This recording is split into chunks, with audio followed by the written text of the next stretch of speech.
I wonder if I could ask you, how are you doing? How's the week been?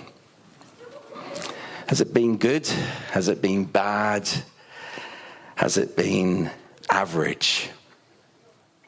I don't know about you, but have you noticed how often when you ask someone, how are you? How are you doing? A reply often comes, well, I'm really busy at the moment. It's a common answer to that question. It seems to me that everyone is really busy, that life is really full. And I sometimes wonder if that's one of the problems we have, generally speaking.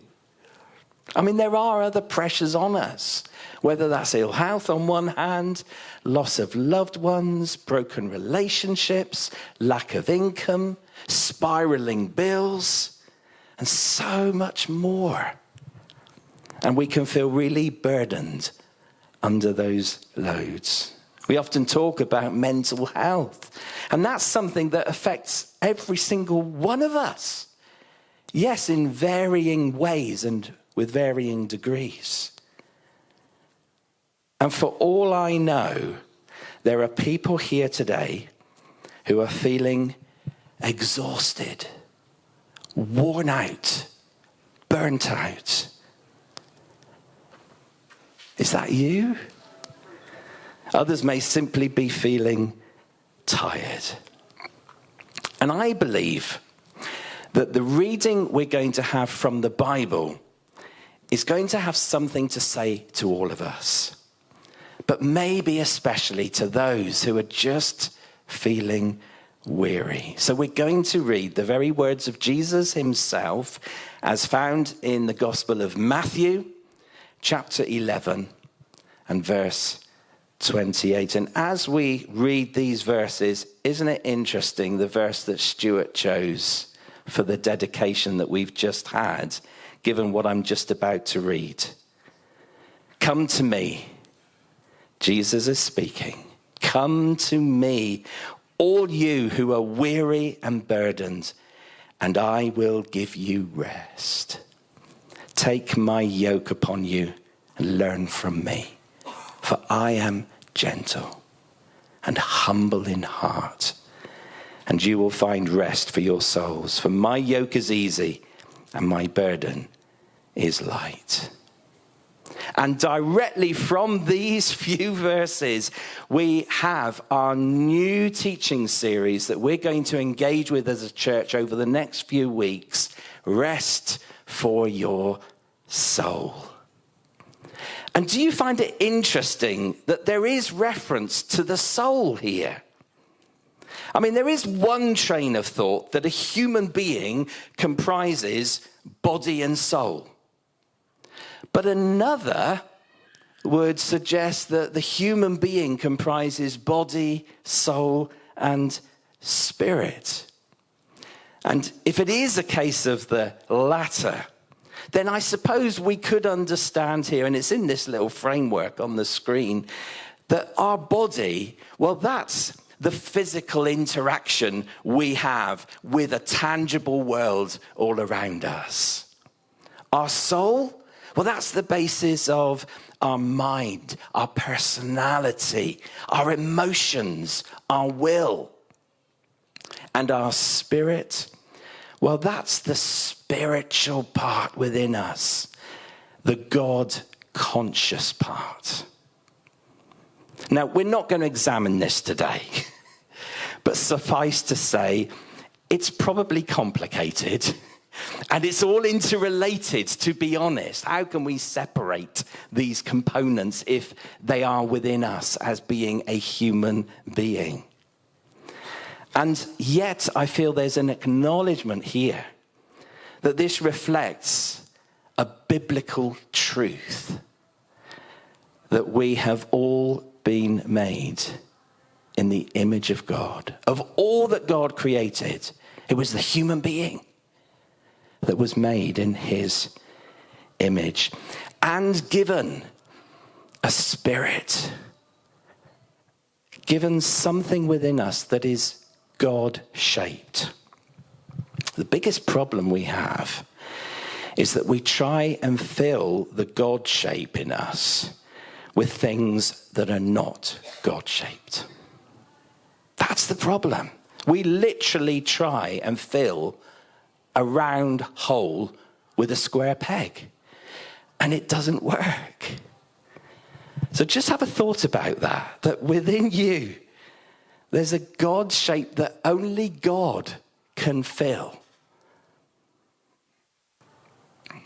It seems to me that we understand and we practice rest for the body, don't we?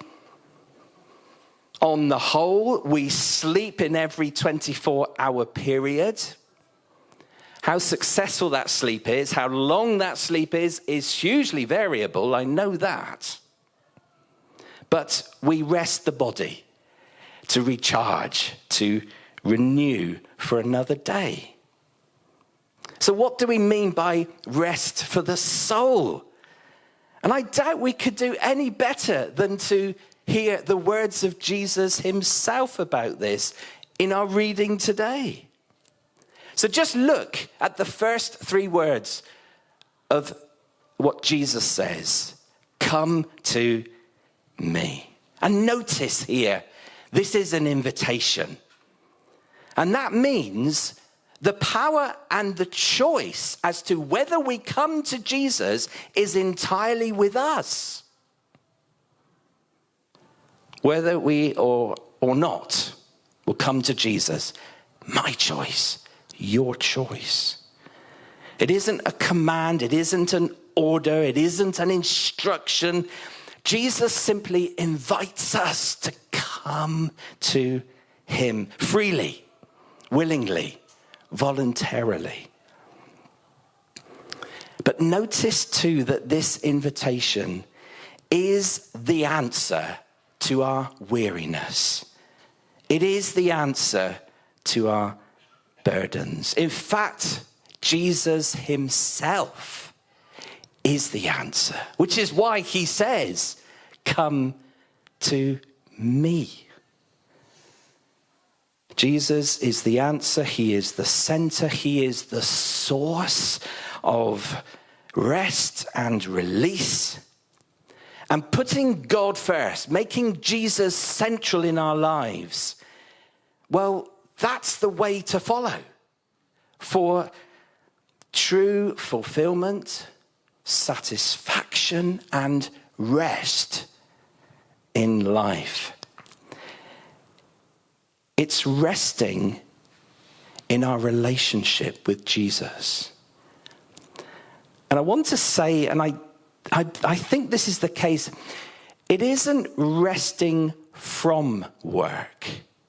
It's resting in work. We have to work, all of us, in one way or another. Whether that's a job to gain income, whether that's looking after children, whether it's volunteering, and a whole host of so many different things. We all work. And it's not resting from that work. Lord, take that work away from me. It's being able to rest within that work. And whatever God has called us to do, which can be hard, challenging, difficult at times, it's understanding how we rest within that, because we have answered the invitation Jesus has given us to just come to him. And did you see here that Jesus actually reveals his very heart as he invites us to come to him? He says this, I am gentle and humble in heart.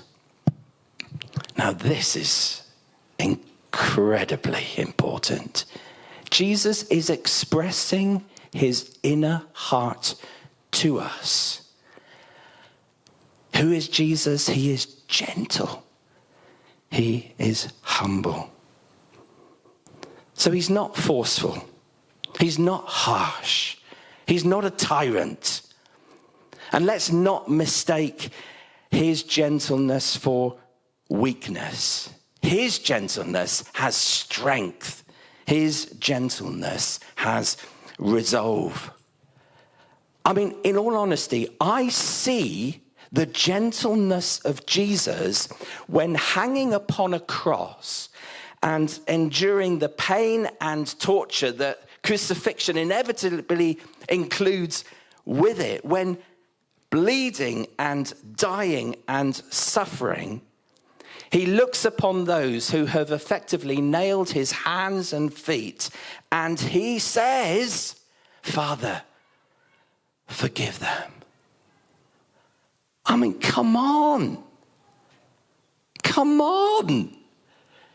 This is gentleness that has strength. It's not weakness.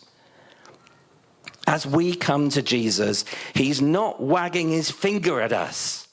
He's not accusing us. He's not judgmental. He is gentle. He is kind. This is pure love. And can I ask any who are here today, if you don't know Jesus yet, and in your mind you're envisaging God as a harsh, distant, unkind being, look at Jesus and see, that's wrong. God is kind. He is love. And if there's any sense that as we come to Jesus and he receives us, he accepts us, he welcomes us, I get the sense that when Jesus says, come to me, and I respond and come to him, do you know what I think he does? I think he wraps his arms around us. Gives us a huge hug. There's someone in this room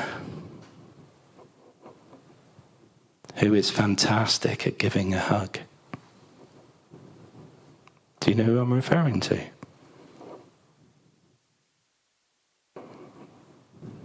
Des. Come here.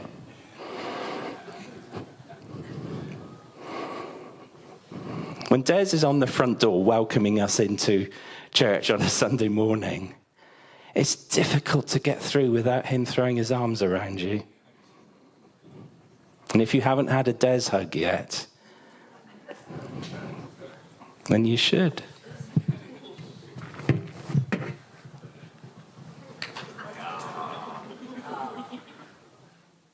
Now that's what I'm talking about.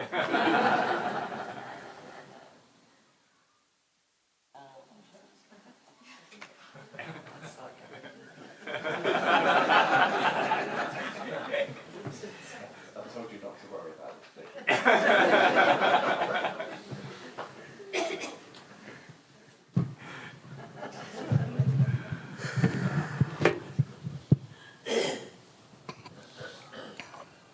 It's not often a preacher gets a hug right in the middle of their talk. It really isn't.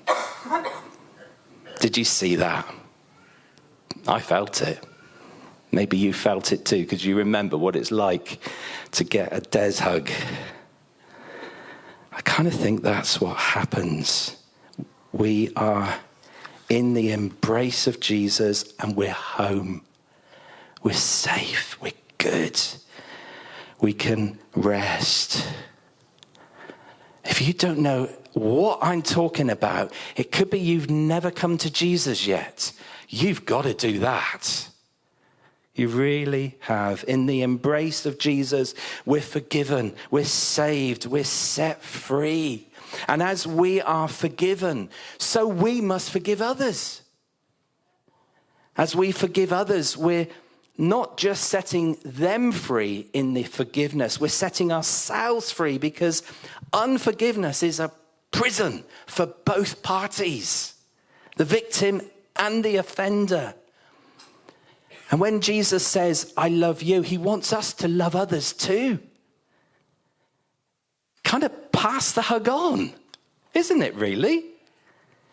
When he says, I'm gentle and I'm humble, I'm kind, I'm generous, he wants us to follow him and be those things as well in life. And in our reading, Jesus said, learn from me. I think this is part of it. Jesus forgives us, so we forgive others. Jesus welcomes us, whoever we are. So we should welcome others, whoever they are. We're learning from Jesus, aren't we, when we do that? But Jesus also expresses that he is humble in heart. The word humble here contains with it the meaning, go with me for a moment with this. It contains with it the meaning of destitution. It's being thrust downward by life circumstance. And we are humbled. And isn't it interesting that Jesus uses that very word and says, I am humble? I mean, sure enough, Jesus would experience the rejection of others, the hatred of people. Jesus would experience the betrayal of a friend. He would be spat at, laughed at, accused and abused. He would experience the down thrust of life in all of life experience. You know what this feels like. We all do. But more than that, and maybe with that, being lowly as an attitude of heart. And what does this mean? This means that Jesus is accessible to every one of us.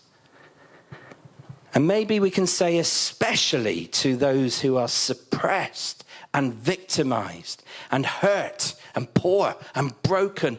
But for all of us, Jesus is accessible. I mean, some people might genuinely feel that their own personal situation, their own background, their own way of life actually prevents them from coming to Jesus. When actually the opposite is true. It qualifies you to come to Jesus.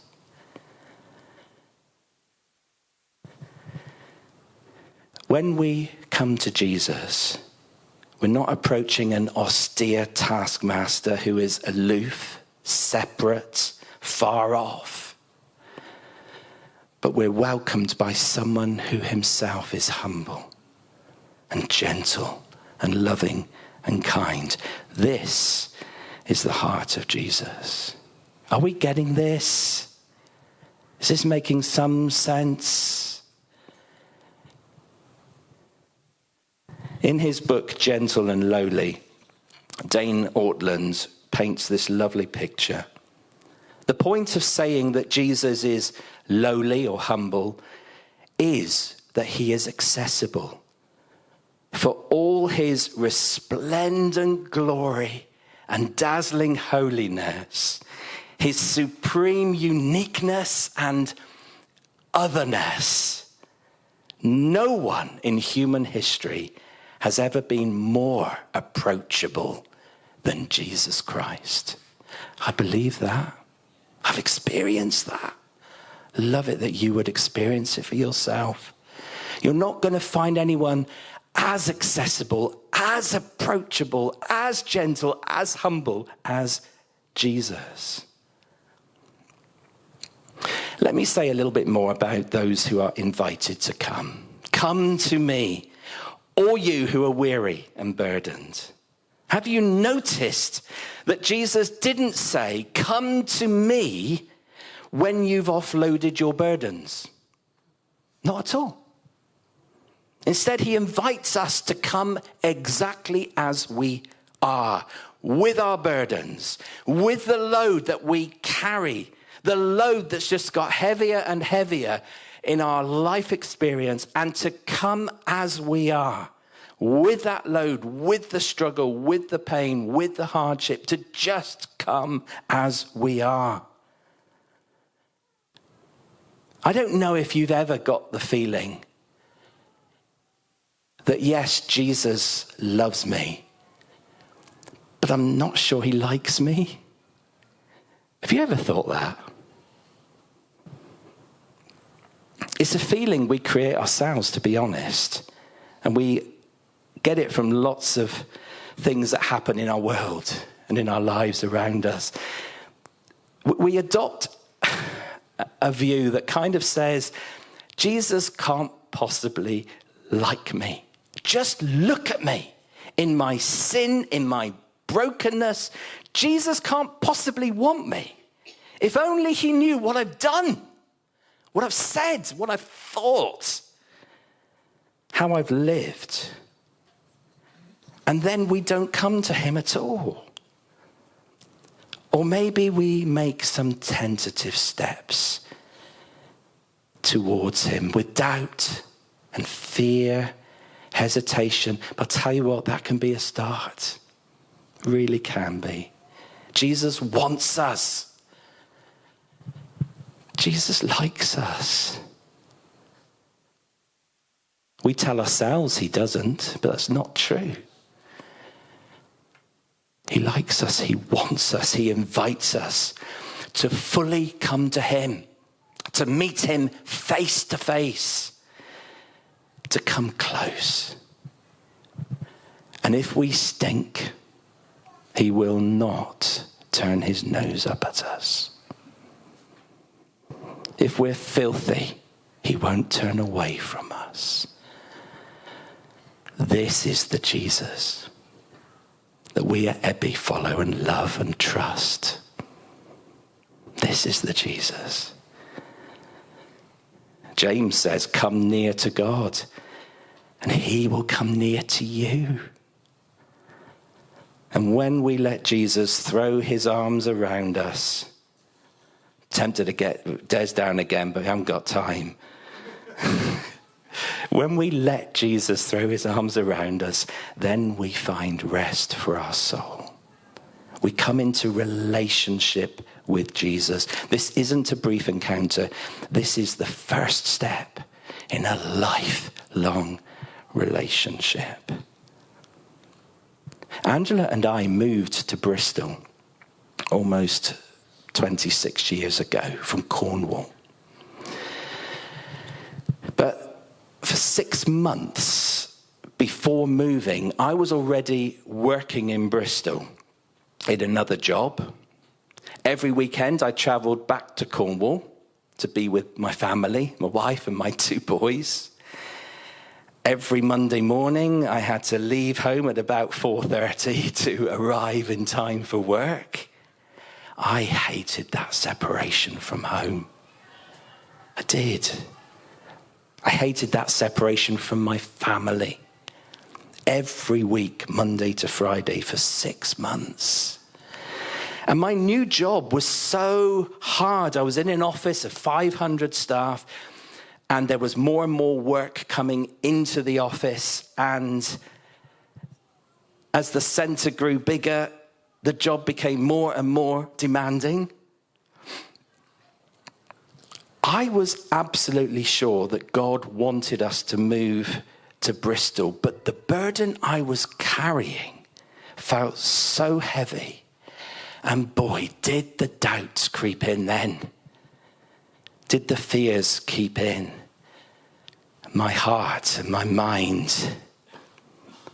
Was I listening to the voices back in Cornwall that said, don't move to Bristol, stay here?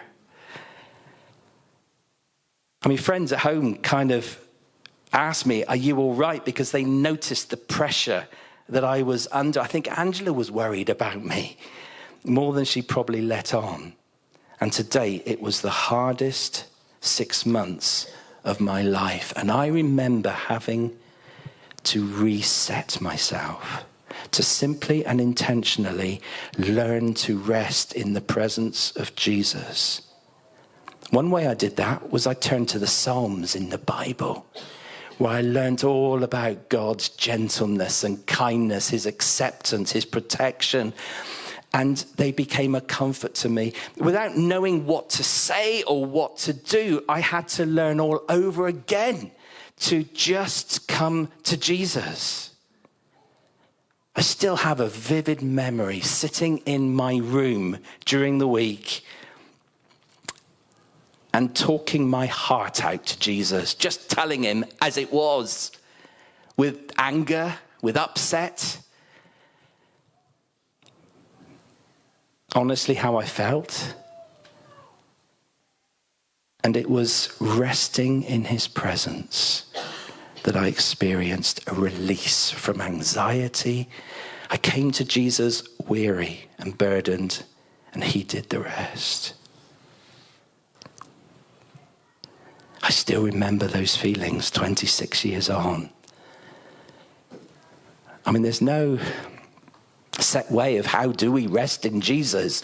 I think we all find a way that coming to Jesus and resting in his presence, letting him embrace us and hug us and just following him, following his ways, praying, reading his word, and where we feel that's what God wants me to do it, and to do all of those things. You may well be thinking, Derek, you've made it kind of sound so easy, just come to Jesus. But after all, doesn't Jesus mention a yoke here to take upon ourselves? And yes, take my yoke upon you and learn from me. My yoke, listen to this, my yoke is easy, my burden is light. I mean, yes, 2,000 years ago, but actually in some parts of our world, even today, 2 oxen will be yoked together, enabling them to drag generally farming equipment through the field. And this yoke is a heavy crossbar that is laid across the 2 animals to keep them in step with each other. And now, for us, having come to Jesus and been forgiven and set free, Jesus wants us to walk with him by our side. He wants us to follow him, to be his disciple, to adopt his values, to walk his ways, to do what he does, and to be like him. And in all of that, he says, but don't get me wrong, get this right, that yoke is easy. I'll even empower you to do it through the Holy Spirit. Now, this is a big difference. His yoke is easy, his burden is light. This isn't a restriction of organized religion. This is in loving and beautiful relationship. Do we really believe that? It's not religion, it's relationship. Steve, come here a minute. I don't need to say anything. In fact, we haven't got time. Look at his t-shirt. With the cross, it's not religion, it's a relationship. How did you know I was going to say that, Steve? How on earth did you know that? This isn't living on the basis of obeying rules, keeping laws. Instead, it's a willing embrace of a Jesus life, because it's a good life. It's the best life. And if living for Jesus feels like striving to follow a whole set of commands, I think we've missed the point. It's following the beautiful, wonderful Jesus. There's no promise here that we'll be pain-free, struggle-free. When you become a Christian, you're not exempt from the difficulties of life. But we learn to rest in Jesus within all of those things. We only do that when we come to him. We only do that when we learn from him. We only do that when we let him walk with us through life. And we live a Jesus life too. I'm going to invite the bands to come up and just end our time together with worship. But as they do so, can I just repeat the invitation? What is the invitation? What's the take home from this? It's been with us all along. This is the invitation. Jesus says, come to me,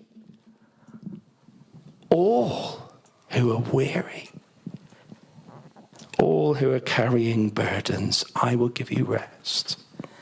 Take my yoke upon you and learn from me, for I am gentle and humble in heart, and you will find rest for your souls. My yoke is easy, my burden is light.